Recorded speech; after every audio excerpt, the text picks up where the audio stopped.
Sophie fixait l'invitation dans sa main. Le papier crème élégant contrastant avec le tremblement de ses doigts. Mariage d'Élise Moreau et Antoine Duval. Lisait-elle pour la énième fois. Comme si les mots pouvaient changer. Élise. Son Élise. Celle avec qui elle avait partagé des nuits entières à murmurer des rêves d'avenir. Allait épouser un homme. Le choc initial l'avait laissé sans voix. Mais maintenant, une rage sourde montait en elle. Comment en était-elle arrivée là? Tout avait commencé 3 ans plus tôt. À Paris. Dans un petit café du Marais. Sophie. Avocate ambitieuse de 28 ans. Y sirotait un espresso quand Élise était entrée. Portant un manteau rouge vif qui tranchait avec la grisaille automnale. Élise.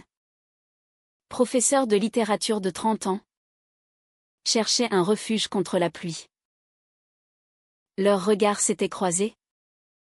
Et en un instant, une conversation s'était engagée sur Baudelaire.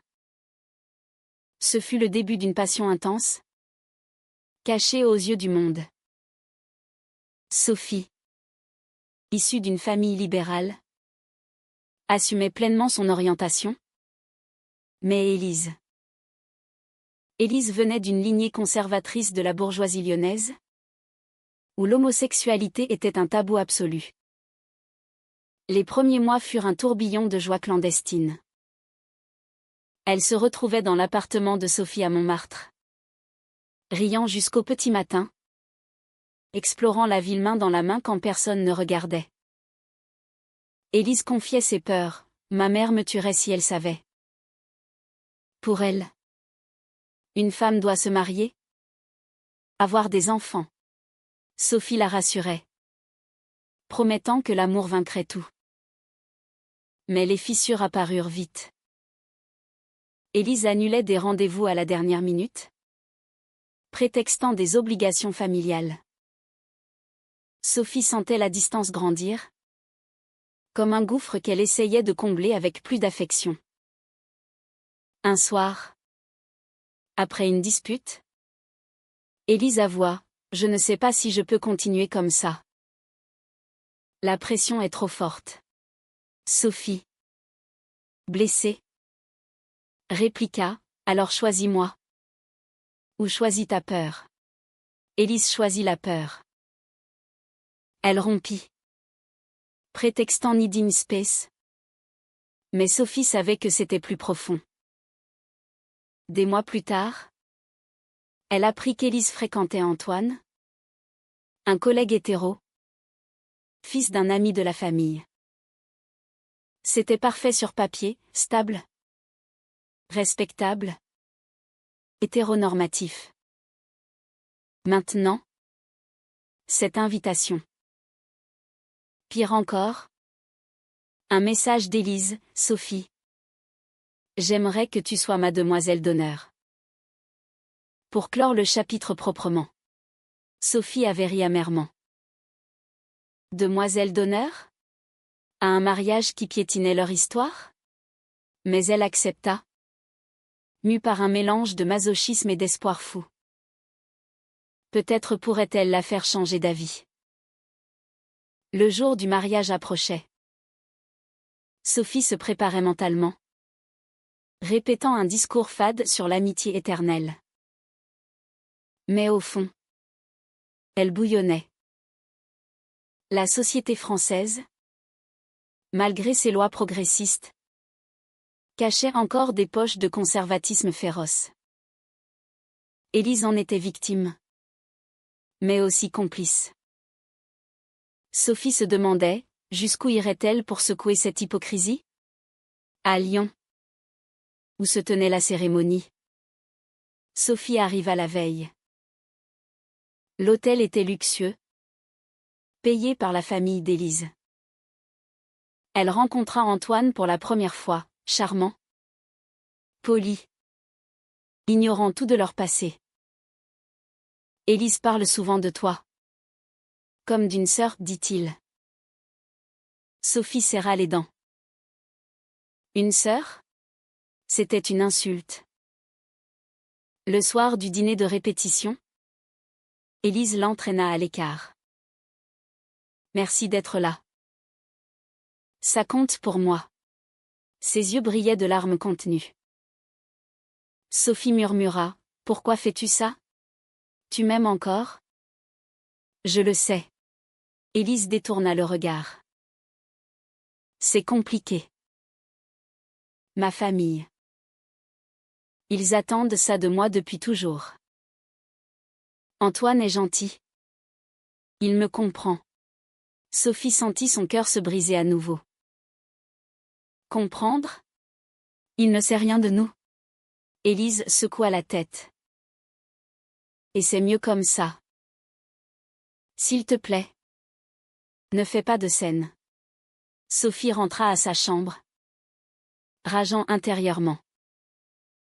Elle passa la nuit à tourner en rond, imaginant des scénarios catastrophes.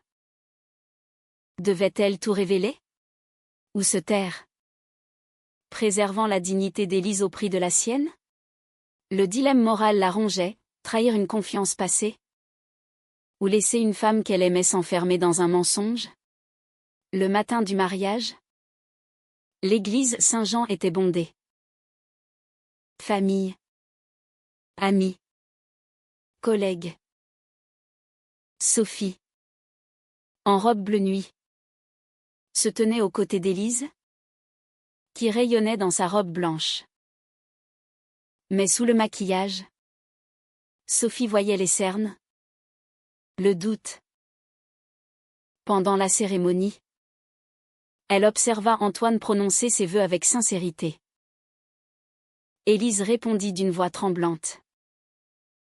Sophie se mordit la lèvre jusqu'au sang. Puis vint le moment des discours, à la réception dans un château voisin. Élise avait insisté pour que Sophie parle en premier. Pour montrer que tout va bien, avait-elle dit. Sophie monta sur l'estrade, micro en main, face à 200 invités. Son discours préparé était prêt. Mais en voyant Élise et Antoine enlacés, quelque chose craqua en elle. Chers amis, famille, commença-t-elle d'une voix ferme. Je connais Élise depuis des années. Nous avons partagé des secrets, des rires, des larmes. Elle marqua une pause, sentant le poids des regards. Mais aujourd'hui, je dois dire la vérité. Un murmure parcourut la salle. Élise blêmit. Élise et moi. Nous étions plus que des amis. Nous nous aimions. Profondément. Le choc fut palpable. Antoine se raidit. La mère d'Élise porta la main à sa bouche. Sophie continua. La voix brisée mais résolue. Elle épouse Antoine parce que la société, la famille, l'exige. Mais est-ce juste? Élise, tu mérites d'être toi-même. Des cris s'élevèrent. Des invités se levèrent. Antoine demanda des explications. Élise fondit en larmes. Sophie descendit de l'estrade, le cœur battant, sachant qu'elle avait tout changé. Mais à quel prix? La réception vira au chaos. La mère d'Élise hurla des insultes, accusant Sophie de jalousie. Antoine, choqué, confronta Élise, c'est vrai? Elle hocha la tête, effondrée. Je suis désolée. Je t'aime bien. Mais pas comme ça. Antoine, blessé, quitta la salle. Les invités murmuraient. Certains outrés, d'autres compatissants. Sophie s'approcha d'Élise, qui la gifla. Comment as-tu pu? Tu as ruiné ma vie. Sophie recula, les larmes aux yeux. Non. Je t'ai libéré. Mais Élise s'effondra, entourée de sa famille furieuse. Sophie fut escortée dehors, sous les regards accusateurs. Seule dans sa voiture, rentrant à Paris, Sophie se demanda si elle avait fait le bon choix. Avait-elle agi par amour? Ou par vengeance? Le poids de la trahison la hantait. Élise l'appela le soir même, « Tu as tout détruit. » Mais... Merci. La ligne se coupa. Sophie pleura, réalisant que la liberté avait un coût exorbitant. Les jours suivants furent un tourbillon médiatique inattendu. Un invité avait filmé le discours de Sophie et l'avait posté sur les réseaux sociaux. La vidéo virale titrait « Coming out forcé au mariage scandale à Lyon ». Sophie, de retour à Paris, vit son téléphone exploser de notifications. Amis, collègues, inconnus, certains la félicitaient pour son courage. D'autres la condamnaient pour son intrusion. Au bureau, son patron la convoqua. Sophie, c'est personnel, mais ça impacte l'image du cabinet. Prends quelques jours. Elle acquiesça, sentant l'hypocrisie. La France, pays des droits LGBTQ+, tolérait encore les pressions familiales dans les cercles conservateurs. Sophie se sentait isolée, questionnant son acte impulsif.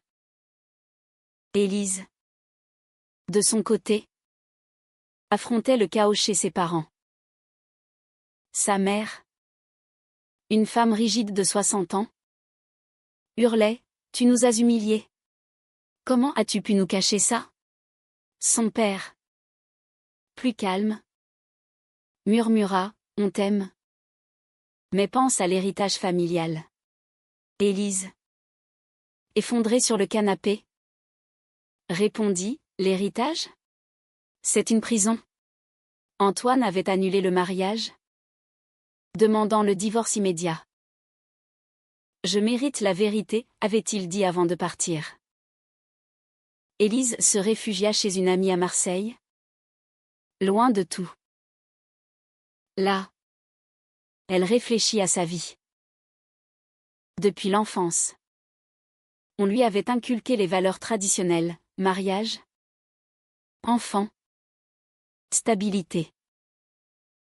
Rencontrer Sophie avait éveillé quelque chose de vrai en elle.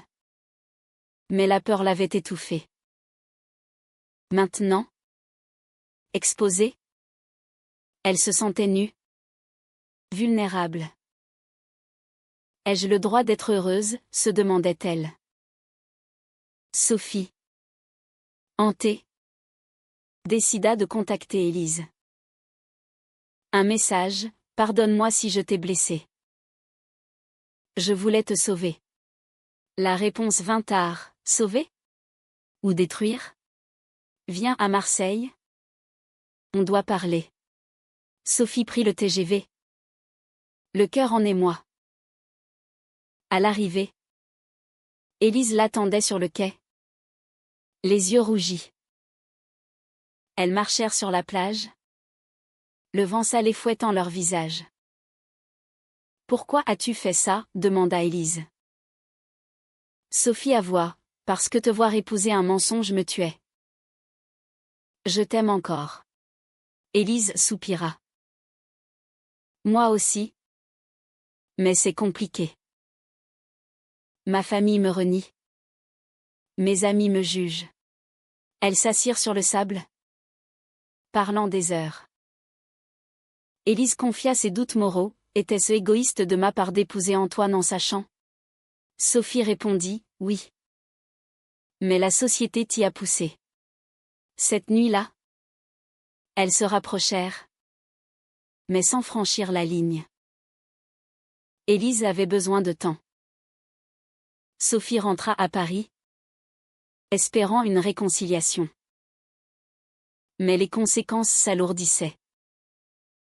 La mère d'Élise porta plainte pour diffamation, arguant que Sophie avait inventé leur relation. Sophie, avocate, se défendit seule, mais le stress la rongeait. Au tribunal, l'affaire attira l'attention. Des associations LGBTQ+ la soutinrent, voyant un symbole de lutte contre l'homophobie internalisée. Élise fut appelée à témoigner.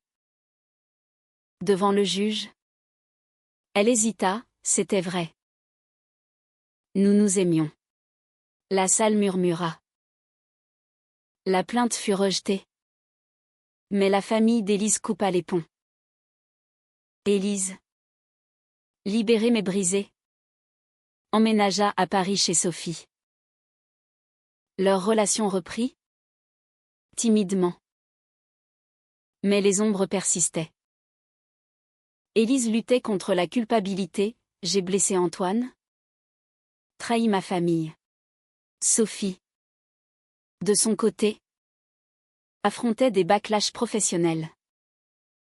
Un client conservateur se retira, je ne veux pas d'une avocate qui fait des scandales. Les mois passèrent, leur amour se renforçant au milieu des tempêtes. Elles assistèrent à des thérapies, explorant les conflits intérieurs.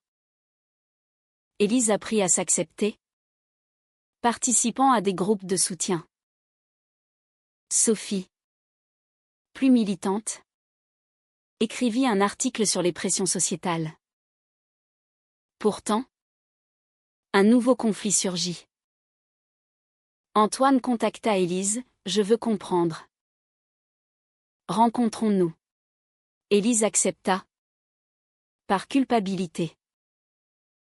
Sophie, jalouse, s'inquiéta, et s'il te convainc de revenir? Élise rassura, non. Mais je lui dois des excuses. La rencontre fut tendue.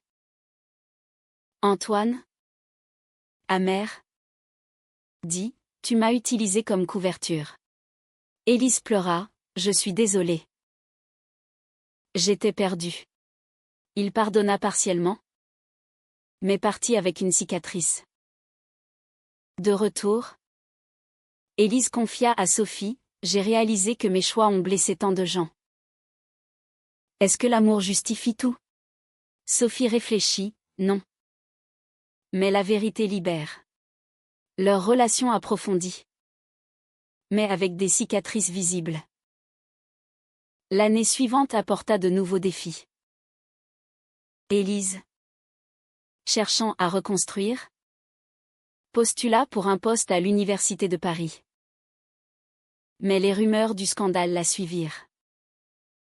Un collègue murmura, celle du mariage viral? Elle fut écartée, prétextant manque d'expérience. La discrimination subtile la frappa de plein fouet. Sophie, promue associée, USA de son influence pour l'aider. Utilise ça comme force, dit-elle. Élise écrivit un livre sur son expérience. Amour interdit, confession d'une vie cachée. Le manuscrit attira un éditeur, mais aussi des critiques. Des conservateurs l'accusèrent de promouvoir l'agenda gay, tandis que la communauté LGBTQ+ la salua pour son authenticité. La publication déclencha une vague de débats. Élise apparut à la TV, défendant son droit à l'amour. La société nous force à des choix moraux impossibles, dit-elle. Sophie, fière, la soutint en coulisses.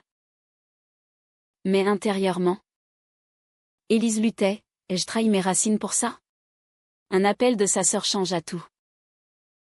Maman est malade. Cancer. Elle veut te voir. Élise, déchirée, rentra à Lyon. À l'hôpital, sa mère, affaiblie, murmura, pourquoi as-tu fait ça? Élise répondit, parce que je m'aime enfin. Des larmes coulèrent. Je t'aime. Mais je ne comprends pas. Ce fut un début de réconciliation fragile. Sophie rejoignit Élise, affrontant la famille. Le père, stoïque, dit, nous avons été durs. Mais la tradition. Sophie intervint, la tradition évolue. L'amour n'a pas de genre. Une trêve s'installa. Mais les tensions persistaient. De retour à Paris, une trahison inattendue frappa. Une amie commune, jalouse de leur relation, révéla des détails intimes à la presse. Elle se disputait souvent, affirma-t-elle. Élise, blessée, confronta Sophie, as-tu parlé à quelqu'un? Sophie nia. Mais le doute s'installa. La confiance ébranlée. Elles se disputèrent violemment. Tu penses que je te trahirais? Cria Sophie. Élise répliqua, comme je l'ai fait avec Antoine. Elles se séparèrent temporairement. Élise chez une amie. Seule, Sophie réfléchit à ses propres démons. Son acte au mariage était-il altruiste? Ou une vengeance masquée? Elle consulta une thérapeute, vous avez forcé un coming out. C'est violent. Sophie admit, j'ai imposé ma vérité. Élise, de son côté, affronta ses choix. Elle contacta Antoine pour clore le chapitre. Merci de m'avoir aimé malgré tout. Il répondit, bonne chance. Cela l'apaisa. Elles se réconcilièrent après des semaines. On doit communiquer mieux, dit Élise. Leur relation s'approfondit. Avec des règles, honnêteté absolue. Mais un nouveau haut trao surgit. Élise reçut une offre d'emploi à Berlin. C'est une chance de recommencer. Sophie paniqua, et nous? Élise, viens avec moi. Sophie hésita. Attachée à sa carrière parisienne. Le dilemme moral ressurgit, sacrifier pour l'amour? Ou prioriser soi-même? Sophie choisit l'amour. Démissionnant. Elles déménagèrent, affrontant l'inconnu. À Berlin, la liberté était plus grande, mais les fantômes persistaient. Élise luttait avec la culpabilité familiale, Sophie avec le regret professionnel. À Berlin, leur vie prit un tour inattendu.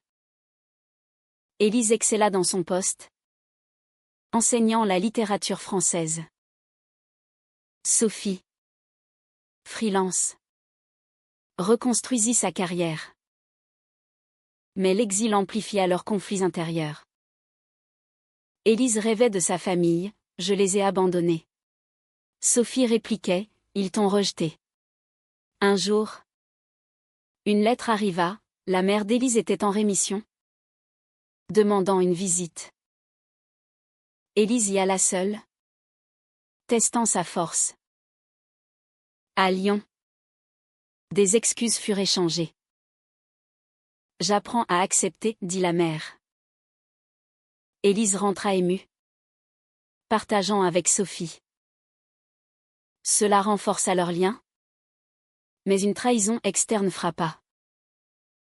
Un ex-collègue d'Élise publia un article accusateur, elle a manipulé tout le monde pour sa carrière. Faux. Mais damaging. Élise, effondrée, questionna, pourquoi tant de haine? Sophie enquêta, découvrant que c'était lié à des jalousies professionnelles. Elles contre-attaquèrent avec une interview conjointe, défendant leur vérité. Le soutien public grandit, transformant leur histoire en symbole. Pourtant, personnellement, des fissures apparurent. Sophie, frustrée par son travail instable, reprocha à Élise, tout ça à cause de ton indécision initiale. Élise riposta, et ton discours impulsif? Une crise majeure éclata, menant à une séparation temporaire. Élise resta à Berlin. Sophie rentra à Paris. Seules, elles réfléchirent. Élise réalisa que l'amour requiert sacrifice mutuel. Sophie admit son arrogance. Après des mois, Élise revint, je choisis nous. Mais on doit guérir. Elles reprirent thérapie, explorant les dommages sociétaux. Un tournant, elles adoptèrent un enfant, défiant les normes. Le processus fut ardu, affrontant préjugés. Mais cela les unit. La famille d'Élise s'adoucit, visitant occasionnellement. Antoine se remaria, envoyant ses vœux. Leur histoire inspira d'autres. Mais à quel prix? Élise se demanda si la douleur en valait la peine. Des années plus tard, Sophie et Élise vivaient une vie stable à Paris, élevant leur fille adoptive, Mia. Le scandale était un lointain souvenir, mais ses échos persistaient. Élise, auteure reconnue, écrivait sur l'identité. Sophie, avocate spécialisée en droit LGBTQ+, aidait d'autres. Pourtant, des doutes subsistaient. Lors d'un dîner familial, la mère d'Élise dit « J'aurais préféré un mariage traditionnel ». Élise sourit tristement, « Mais je suis heureuse maintenant ». Sophie, réfléchissant à leur parcours, se demanda si son acte initial était juste. Avait-elle forcé Élise à une liberté non désirée? Élise, sentant cela, dit « Tu m'as poussé, mais j'ai choisi de sauter ». Leur amour, forgé dans le feu, était résili. Mais les cicatrices rappelaient les coups, amitié perdue, carrière chamboulée, famille fracturée. À un événement, une jeune femme approcha, « Votre histoire m'a aidé à assumer ». Cela valida leur sacrifice. Pourtant, en privé, Élise confia, « Parfois, je me demande si j'aurais été plus heureuse dans l'ignorance. » Sophie répondit, « Mais ce n'était pas vivre. » Leur voyage soulignait les complexités de l'amour face à la société. Les choix moraux, les trahisons, les réveils, tout avait un prix.